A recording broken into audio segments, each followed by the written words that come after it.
I'll say this on camera, I'll probably be shot down for it, but there are kids out there who...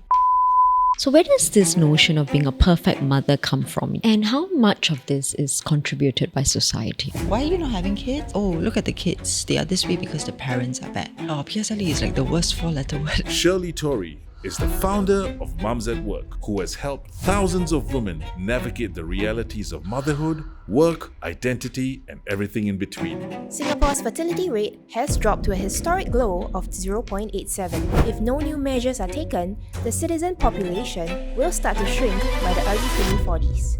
Are we still pushing that narrative to women that, motherhood is that path that everyone should be choosing? I think society plays a large part because a lot of times, you think, I don't want to have kids, for example. And then someone tells you, why are you not having kids? You're married for 5-6 years already, 10 years already. Why, right? Again, to my point, I think because society has that expectation that this is how a man should be, this is how a woman should be. After you reach a certain age, ideally you should have kids of your own. So you can see that society tells you this is what the role should be, this is how you should be at a certain age. That has its impact. But the other way also, I feel to a certain extent, societal impact comes in the form of the expectations of a mother. I've heard working moms tell me they think they are not a good mom because they don't spend enough time with their kids. But I also have stay-at-home moms tell me I'm not a great mom because I spend so much time at home with the kids, but they are still not this fantastic. Right. So I think, who tells you what is good, right? Yeah, what is a good mom? And they always say, they say. So sometimes I ask them, who's the they? They, yeah. so I started to realize over time, it's what society's, or rather what you read as society deems. Like your WhatsApp groups, your mom group. The mom groups. Or you see on school chats. School chats, oh, these parents are so active, I'm not active, right? This means I'm a worse mom.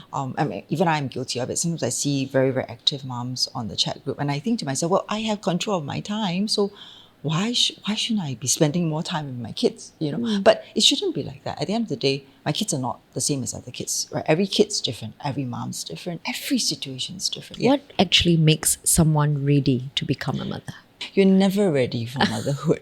And it's fascinating because every time you think you've gotten it, you've gotten the hang of it, and then they grow a little bit older and there's another set of problems. So it's like a perpetual evolving of requirements from a mom, right?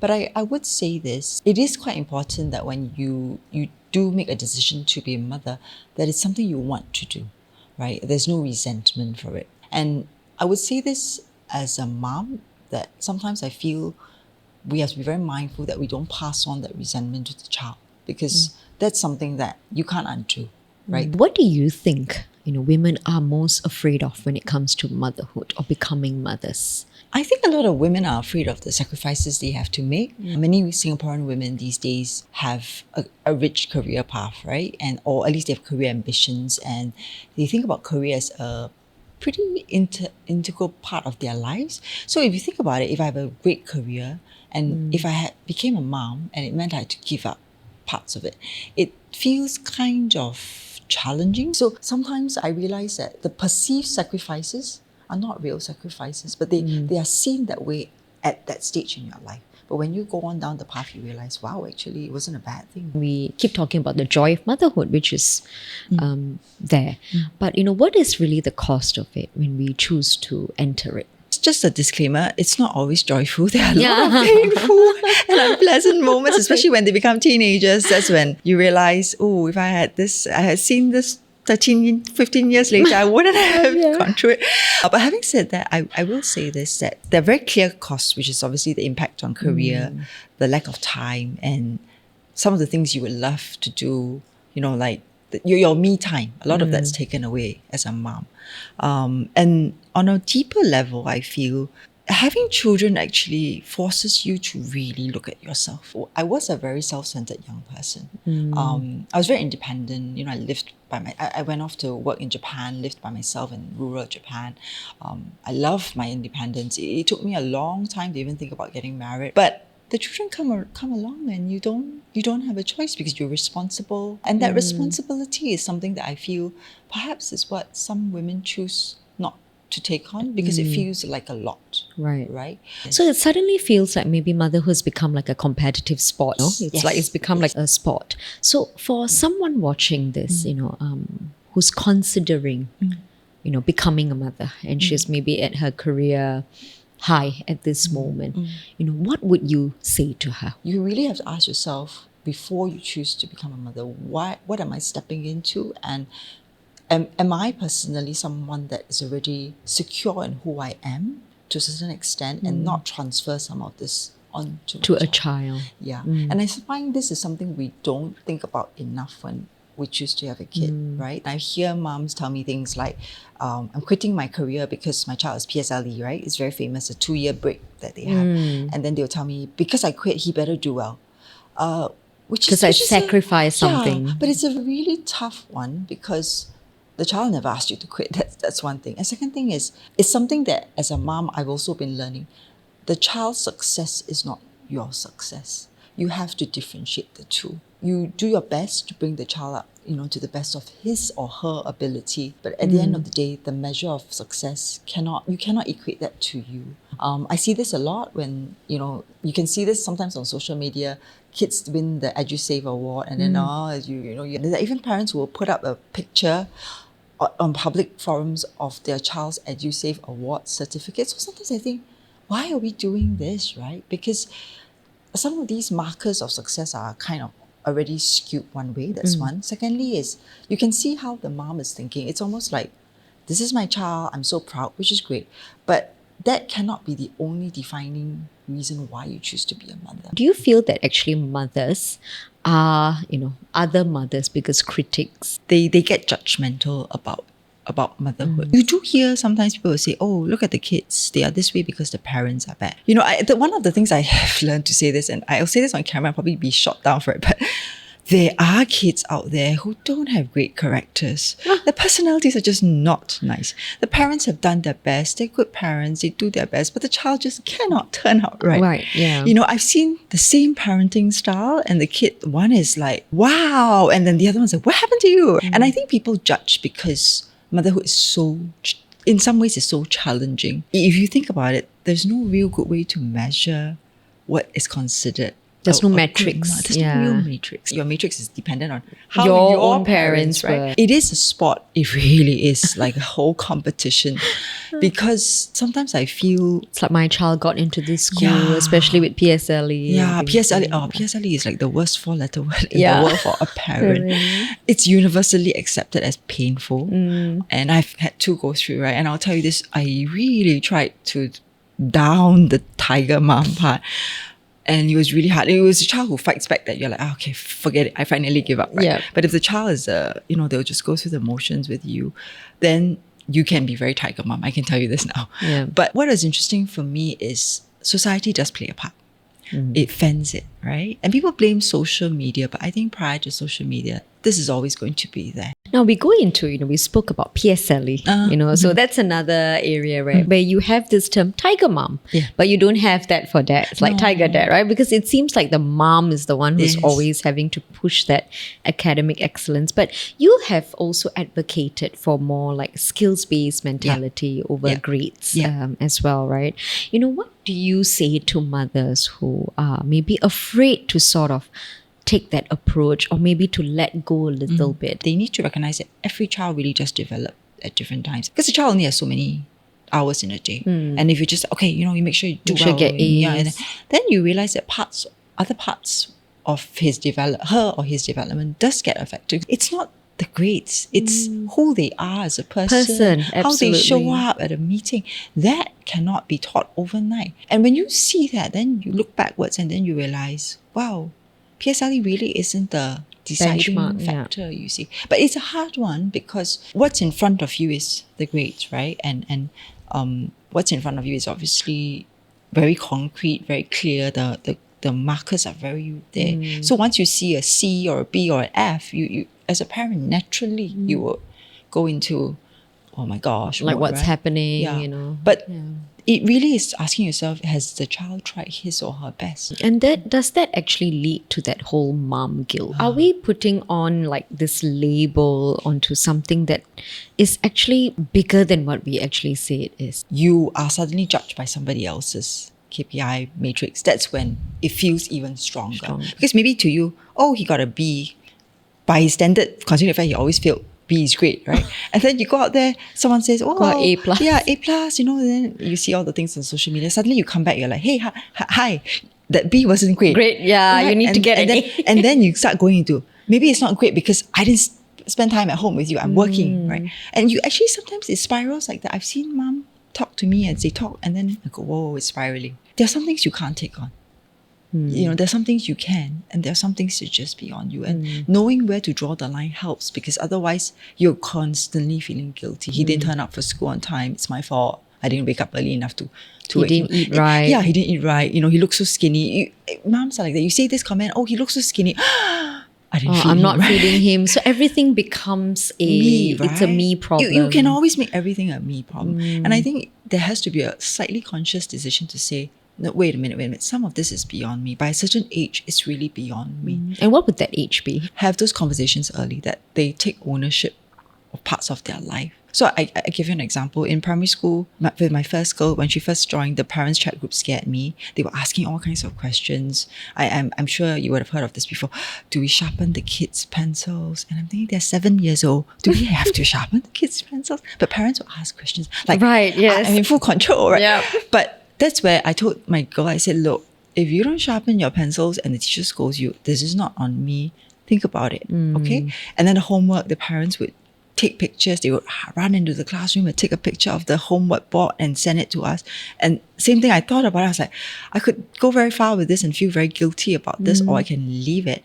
And so I told my girl, okay, I know you're quite young, but primary school has started. So homework is yours. If you don't copy what's on it and you get scolded, I'm not going to bail you out. Right. She said, okay, fine, fair enough. So again, to my point, how soon you start depends on you thinking through how matured is my child and how ready I am to let go, right? So where does this notion of being a perfect mother come from, do you feel? Moms biologically feel responsible. Perhaps it's because we give birth to the child. I mean, you have the kid for 9 months, right? It does play a part. Society does make this idea of a perfect mom. In a way, they draw it more clearly. Almost like, hey, the mom has to do all these things, has to be the kind one, has to be the one to make sure everybody's fed well, make sure that emotionally, psychologically, everybody's fed well, is, in a good space.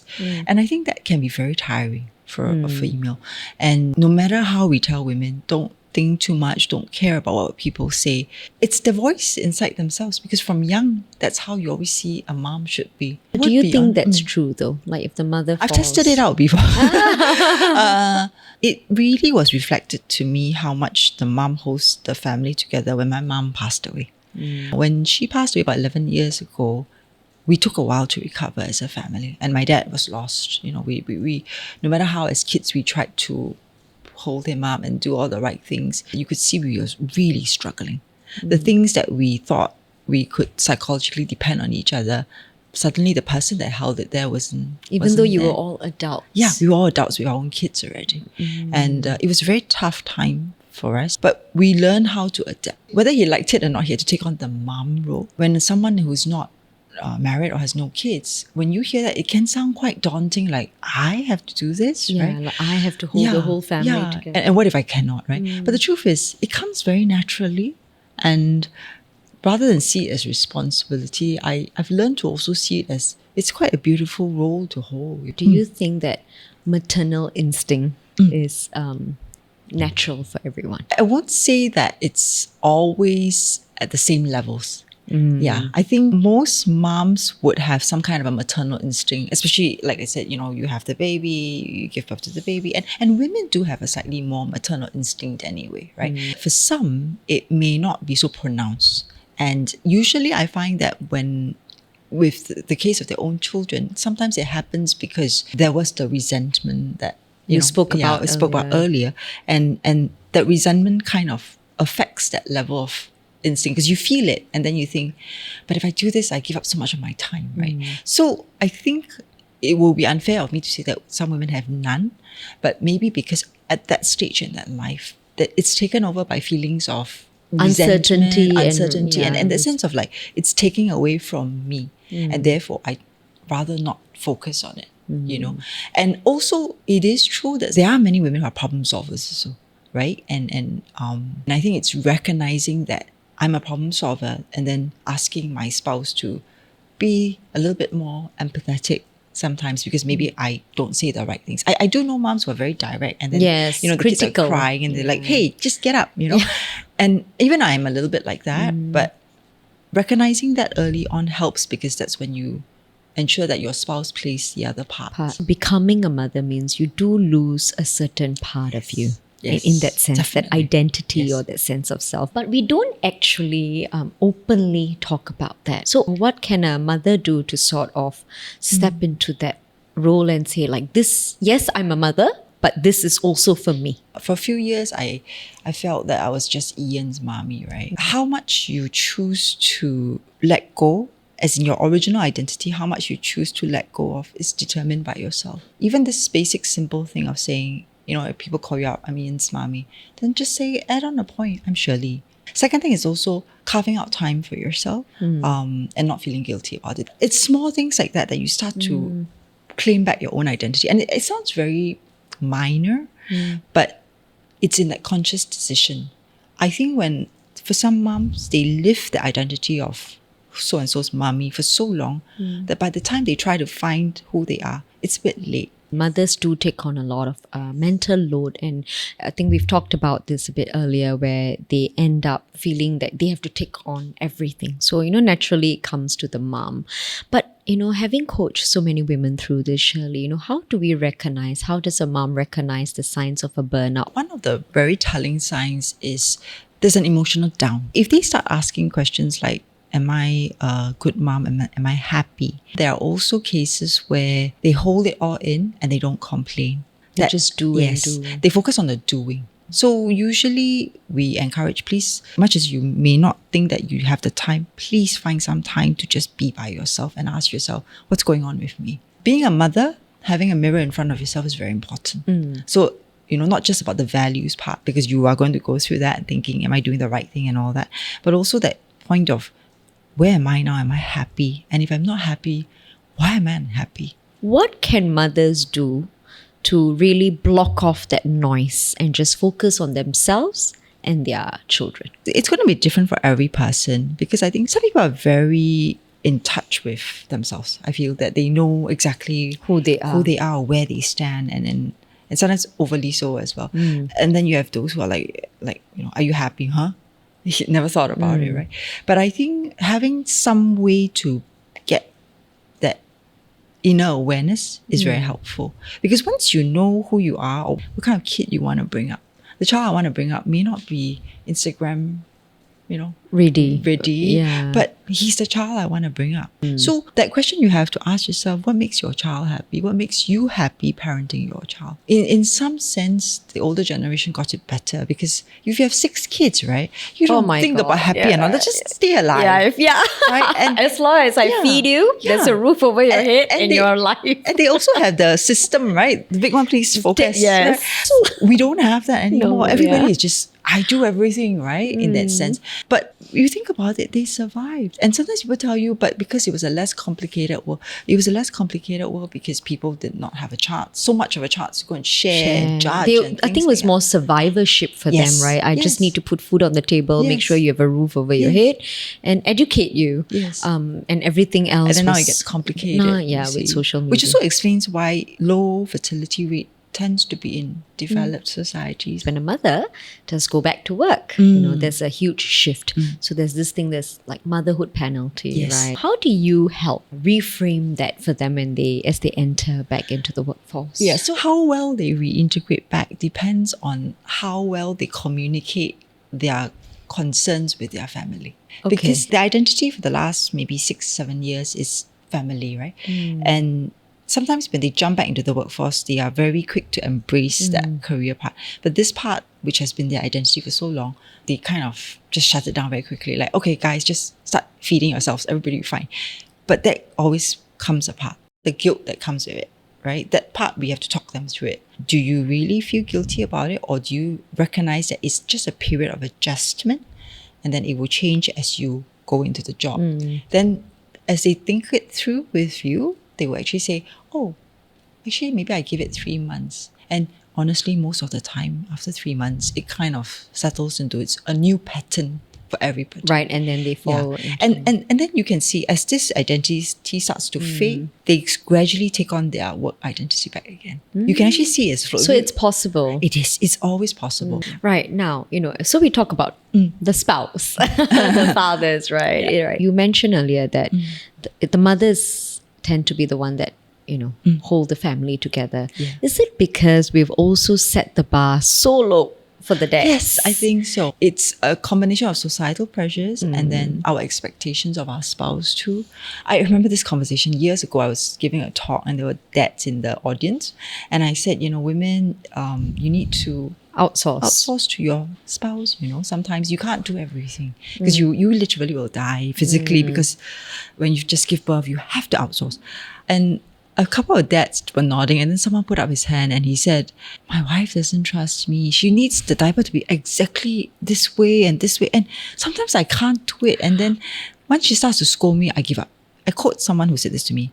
And it was a guy who said it actually. He said, for a lot of us, as long as you tell us how it's done and we don't get scolded, we can improve, They may not have the perfect solution, but sometimes it's a better thing too. Woman is watching this and she's seriously considering having a child or walking into motherhood. What is one thing you would tell her honestly? I will say this, that if you choose motherhood, know that it comes with a lot of challenges and cost, but generally on the longer picture, the pros really outweigh the cons. That's one. And second thing is, no matter what you feel at that stage, it really does not last forever. So if you have resentment, try to deal with it because it will actually go away eventually because you get back your life and all that, right? Then you will look back and you realize, why was I so resentful, right? So I will say that making that decision has to be yours. Discuss it with the partner. It's important, but also recognize that when you make the decisions, the costs come. Remember that it's a long journey and you will look back and realize it's actually worth it. If this conversation gave you something to think about, don't stop here. Every episode on Open House is a chance to see the why behind success, resilience, and growth. Click on the video on your screen. This is the one you're meant to see next.